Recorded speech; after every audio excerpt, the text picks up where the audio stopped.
Hello everyone, and welcome back to Fantasy Kingdom, our Parkitect sandbox project. How are you doing then? I hope we're all good. Getting close towards Christmas time now, so it's something to be happy about after a terrible year. More about that later because I've got something planned after this.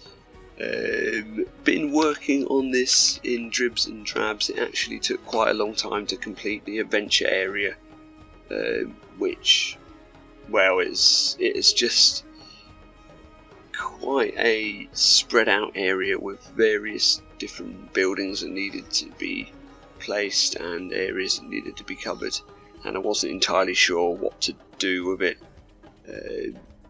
So yeah, sort of sat there and did bits and bobs at a time. This first thing we work on is a weenie for the area. It becomes an Indian restaurant. It's actually a direct copy of something I built before in Planet Zoo, that I thought that building style would work so well in this area of the park. So my reference image was literally a picture of this, a screenshot of what I built in Planet Zoo. So yeah, this becomes the main sort of building for the area, and although it's off to the side at the moment, we do end up moving it into a more prominent area. I would say this took a good day to do, probably about 7-8 hours alone just to make this palace. But yeah, worth it, I think, because it turned out pretty nice. Looks similar to the one in Planet Zoo. I'll pop a reference image up on the screen for you to sort of compare, so that you can see what I'm trying to work with in terms of building pieces I use. Obviously we sink in some windows there, which are just the standard windows, I think, just copied a couple of times, and then using some pillars which are from, I think they're from a fairly new mod. I can't remember actually where they're from, but they're very nice pillars. And then this was the hardest thing to make because everything had to be placed off grid, but just the decor for the front of the building. Something like that's a lot easier to do in the Planet games because you can just rotate objects on a sort of 360 degree axis, whereas in Parkitect you have to place them all individually. But yeah, it worked out okay using the fantasy letters again to do the detailing there. And then to either side of the main facade we have the sort of, I felt these windows could work kind of as an Indian style theme, just sort of, you know, the dormer ones that stick out a bit. But we add a bit of detail to them as well to make them sort of fit into the theme a bit better. Inside is a fully functioning Chinese restaurant because obviously there's no Indian food in the game, but I do make it into an Indian restaurant. Obviously it would serve nice hot spicy curries and things like that in real life, but we put some seating in and stuff so the guests do use this as a restaurant. Not sure if I've ever seen that in a theme park actually. The only place I can think that might have it, Indian restaurant, is perhaps Epcot, because they have all different, you know, cuisine from around the world. But I suppose that's just, they have a Chinese and Japanese section in Epcot, don't they? From what I remember, I might not be completely correct on that.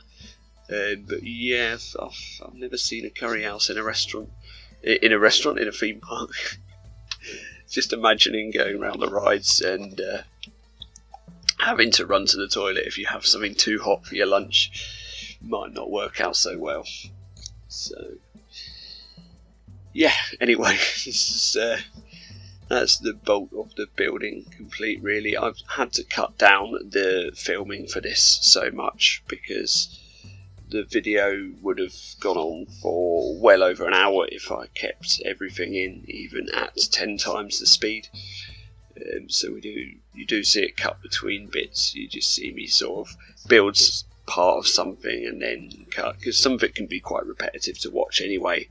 So sometimes it's better to just cut between the different shots, I suppose. and you can really see it sort of coming to shape, coming in place now with the roofing. Didn't do a custom roof, just added a few borders to a standard roof to give it a sort of more oriental feel to it, I guess. It really did. I think the bulk of the work here was putting all the detailing around the edges, on the trims and the borders on the edge. Obviously a lot of copying and pasting using the blueprint tool, which is always very handy to have. But yeah, even like this is the second place I moved it to, and I still wasn't happy with it there because I wanted it bang in the middle of this area. So we swap it for where that red building is to the right, or terracotta should I say, it's not really red, is it? Working on some Backstage here then. The wonderful Resortitect mod seems to have more and more Backstage pieces in it every time I play the game, so honestly that is really, really good for Backstage stuff, and it makes me more enthusiastic to build Backstage areas when you've got all these cool pieces that you can use. So yeah, props to the creator of that mod. Just trying it out at night there, seeing the different lighting and stuff. We do add signage to these buildings as well to show what they are. Fiddling about here with the dome to get that the right colours and everything. And yeah, I mean, if you follow the channel and watch every video I put up, you've probably seen me build this in Planet Zoo. But I'm guessing a lot of you don't really follow the Planet Zoo stuff because it's not as popular on this channel. But yeah, we pretty much replicate the building, and it's amazing what you can really do in Parkitect when you go for it. Back to the River Rapids ride then, which obviously is the main attraction for this area. We did about 2/3 of the theming, I guess, in the last video, so really here just finishing it off. It can get a bit repetitive to do it all in one go, so that's why I sort of took a break from it, built something else and then went back to it. And yeah, it's mainly just rocks and stuff that I put in there, just to get an idea of where everything was going to go in the area. I placed in the other attractions now that we wanted, so there's a wipeout going in, and obviously we had to have the magic carpet ride as well. You cannot have an adventure Arabian style area without a magic carpet ride. It has to go in. And yeah, I feel like it's a fairly good roster of rides for this area. It's not an intense thrill seekers area, which is sort of the same as the Adventureland in the Disney parks. Really, they've got what they got there. They've got Pirates of the Caribbean. California one I think might have an Indiana Jones dark ride, but yeah, there's none of the big coasters are in that area usually. Although I don't know, perhaps in Paris the Indiana Jones coaster is. I can't remember, to be honest. But yeah, sidetracking a bit there. So magic carpet goes in, very typical sort of yellow and purple colours for it, to give it that adventure feel, and then putting in some of the standard like fencing and decor and stuff. There's basically vases or vases, however you want to say it, everywhere in this area. They're the most handy theming piece to use. Obviously I do a bit of custom scenery as well on the ride, which I put in the last episode. Later on I build a couple of stools and various little bits and bobs. But yeah, you can pretty much put these vases anywhere and they give off the adventure feel. So they're perfect for that. Yeah, I was thinking about making custom snakes that come out of pots, and then I realised we had a snake statue, so I just cheated and used that. But I think it looks fine for what we're conveying in the area. So you come down from the splash there, and you've got all these snakes that are coming out of pots being tamed on your right, and then the big snake statue, the big yellow one on the left as you go round. I'm not sure how much of that you'd really see going at speed, spinning round, but again, it's mainly just to look a bit easier on the eye. So I wasn't happy with the seating area here, so I changed it and put my own style of seating area in a bit. This is similar to the one that was in the Asian area in the Six Flags park I did actually. And yeah, it turns out looking a lot better, I think. Sometimes you just end up, you do things too plain and then you think, no, I want to add a bit more to that. And that's what I did here. So everything basically gets taken out and replaced. And put the standard sort of round circular benches in. And yeah, like I say, there's a good few different parts to this area that we had to work on in this episode, hence why it took so long really, because it was a number of different sessions.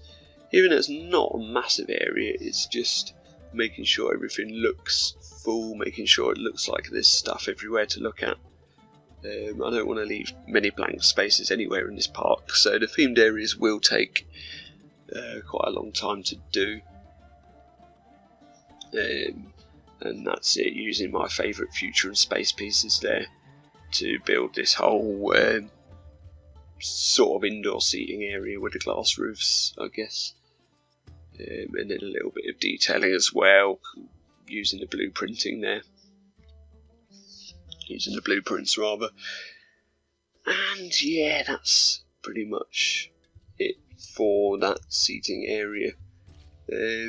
What else am I using in this area? I'm using some of the foliage essentials too, I think. There's some temperates, or well, no, not temperate, sorry, tropical style trees there that I'm using, which work out quite nicely. Every time I look on the workshop, there seems to be a new mod out. It's brilliant how many assets people are making for this game actually. So if you do play with mods like I do, there's always some new content to look at, which is really great.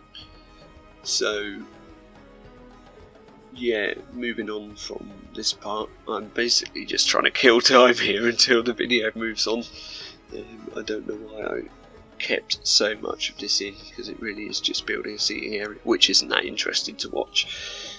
But well, I suppose it's alright to watch, there's just not a lot to say about it. Other than that, I think at this point I start adding some benches and lighting and stuff into the area to make sure everything's well lit, using the lantern lights from the pirate set but recolouring them, because pretty much everything from that set is recolorable, which is fantastic. Here we put in the sign for the restaurant, which we call the Spice Lounge. Very simple sign copied in there. All just googled this sort of thing. This I just found an Arabian font, made my own sign in paint. I'm not going to spend ages using Photoshop and stuff to do things like this. I have used Photoshop before, but not for a while, so it'll take me a bit of time to get back into it, get used to it again. So I'd rather not spend that time, I'd rather spend the time in game playing. So there we just have a toilet block and basic services that you need, like an ATM and a vending machine. And then obviously all behind it is the sort of main front backstage areas of the main delivery building, because they're actually quite near the front of the park here where we're building. So there is a way in there for people to come in, for staff to get in and out, and I forgot to make it no entry or staff pathing, so I noticed when I pressed play again, all the guests were walking around in the backstage area. It's quite funny. So that got fixed in the end, although you might still see a bit of that footage in the cinematic shots, because I think I did it after it had already been filmed or whatever. Here we're putting in a very small children's play area, not really themed as such, just very basic, to be honest, a swing and a slide and that's it. Probably will have a bigger kids playground somewhere in the park, like maybe in the family area of the park later on, which I have planned. I pretty much now have all the themed areas planned, all the parts to the park. Now I can see, I'd say the park's probably about 2/3 complete now that this is done. So we're going to have 5 themed areas in total. I can see how it's running now with 2 of the heavily themed areas in. And yeah, I think 5 would be about a good amount. Any more than that and the game will probably start struggling a bit, if we want to keep up the level of detail that we've been doing here. So yeah, I mean, don't get me wrong, not every building's detailed. Like, these ones are just very basic, just sort of filling in space really. But the main facades and the main weenies and stuff like that, the centerpieces that you're really going to notice as you walk into the area, are the heavily detailed buildings. Adding a bit of theming to the Wipeout ride here then as well. Pretty basic stuff. Just something that I sort of remember doing in RCT3 actually, with a similar sort of Wipeout ride. Can't remember what it was called in that game, but yeah, just adding a backdrop to it, so it's sort of, when you're on ride, it'll feel like you're going to crash into the wall. Nice near-miss elements there. And then we build a sort of entrance to the area. Obviously there's 2 ways into this area from the other parts. So this area I really wanted to make tie-in with the post-apocalyptic area that's next to it.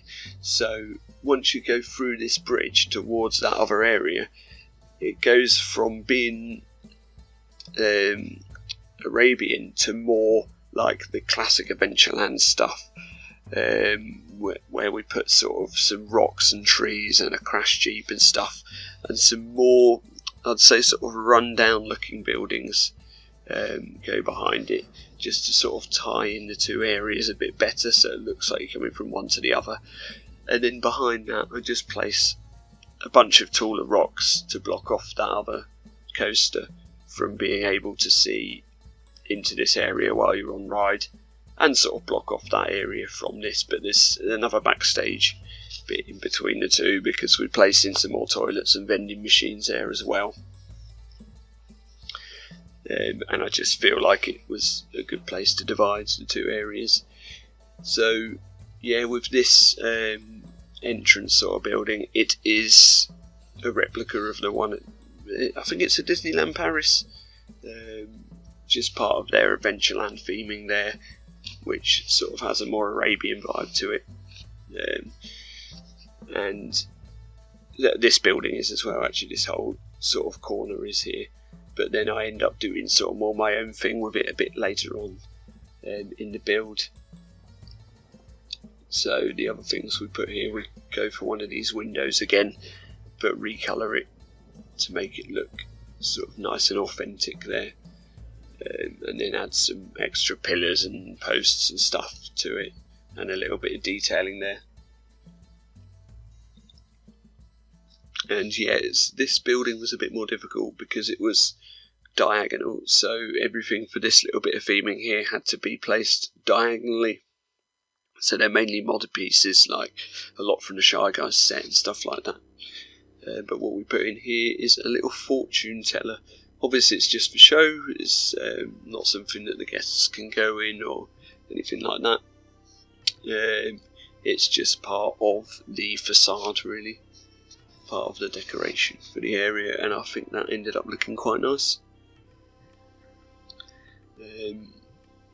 Yeah, I really like this little area that we put in actually.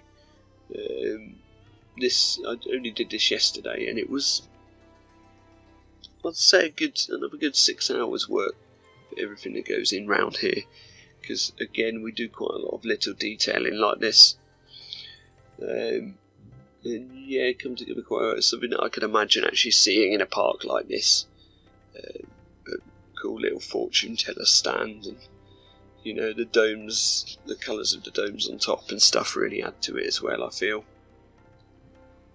So yeah, it all comes together quite well in the end. Obviously we made that building a bit smaller because I wanted a bit of space behind it from the other themed area, and I didn't want it hanging over into the other area. But again, that's all covered up by rocks, so it wouldn't really be too noticeable. I'm sure I recolour that, yeah, it's going to be a different colour just for a bit of variation there. All nice and bright, the sort of Arabian theming that you see in a theme park, but definitely not in real life. Almost a little bit like the entrance area of Busch Gardens Tampa in Florida. When you walk in, you've got the sort of Moroccan theming around there, which is really cool as well. And then, like I say, behind that is just another backstage area. I think at this point we cut the making of the other two buildings that go behind it, because they really weren't that interesting. Really not that interesting to watch me build. Yeah, there we go. They just appear. These are very simple because it's just an area where you'd walk through from one area to the other. It's, you know, it's...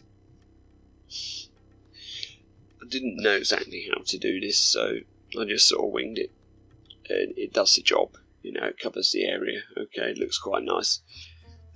Obviously the path then to the right will continue right round the back of the, you know, of the main weenie for the park, and join up. It will go all the way round eventually once we get that far.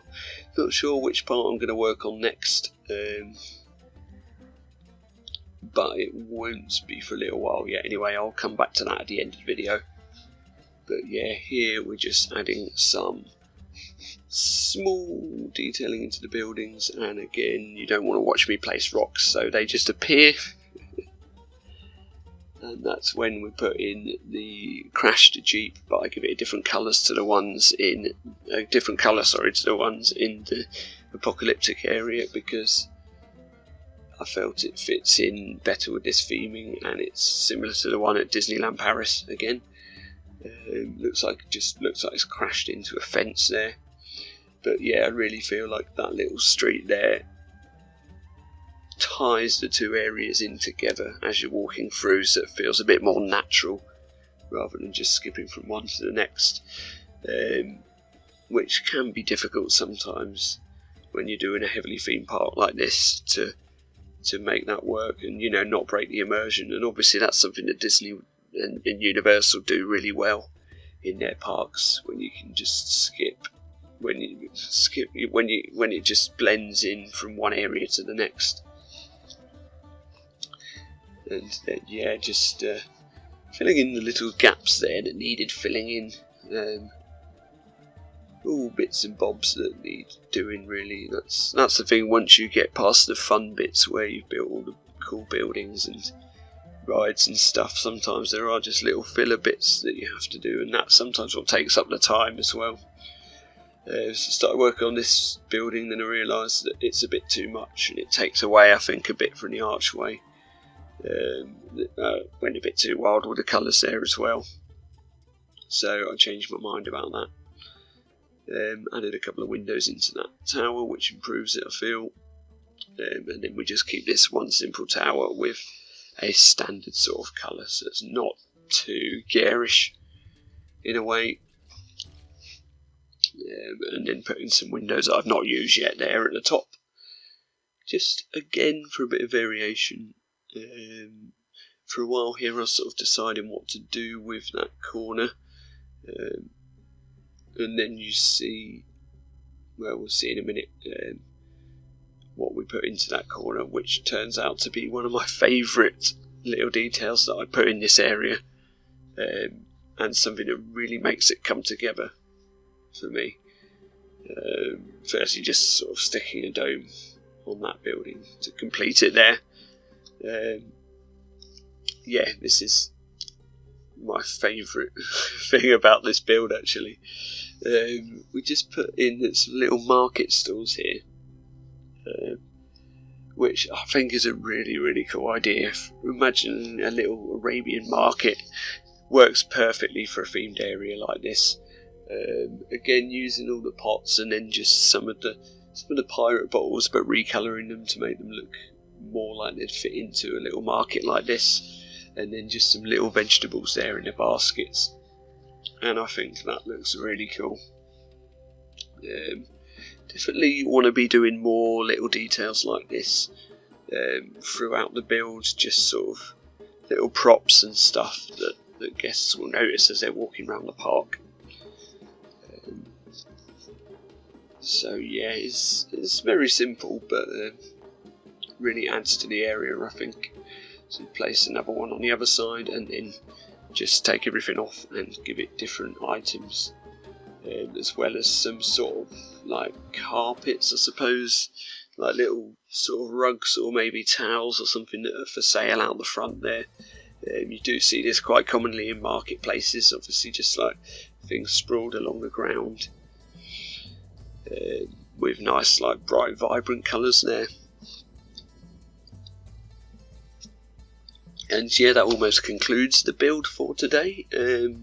What we're going to do now is take a break from Fantasy Kingdom, so I won't be playing it for probably at least a couple of weeks now over the Christmas period. I'll start a new job next year, which is great news. So I've quit my current job, which I will finish just before Christmas. So I've got the whole of Christmas and New Year off, which is fantastic. So once we've done eating all the food and watching all the movies and all the rest of it, hopefully I will be able to sneak off and play Escape from the Family and play some of these games over the festive period. But before that, we do have, well, I haven't started it yet, but I'm going to start work on a special one-off build completely separate to this, with pretty much a different style that I've not worked on before in the game. I might as well tell you now, it's going to be a Christmas themed build, which is something I'm really looking forward to doing. It will probably be 2 episodes, and I want to make sure that it's out before Christmas Day. So it'll either be one really long special or 2 episodes, and I'm really looking forward to getting started working on that. So yeah, Fantasy Kingdom won't be forgotten about, but it will just come back in the new year, I think. So everyone that's watched this series, I hope you have an incredible Christmas. I will probably see you all before then anyway, but if not, have a good one. Enjoy the cinematic shots here. We're going to do an on-ride sort of video of the rapids as well. And that's it for the adventure area. So thank you very much for watching, and I'll see you in the next one. Bye bye.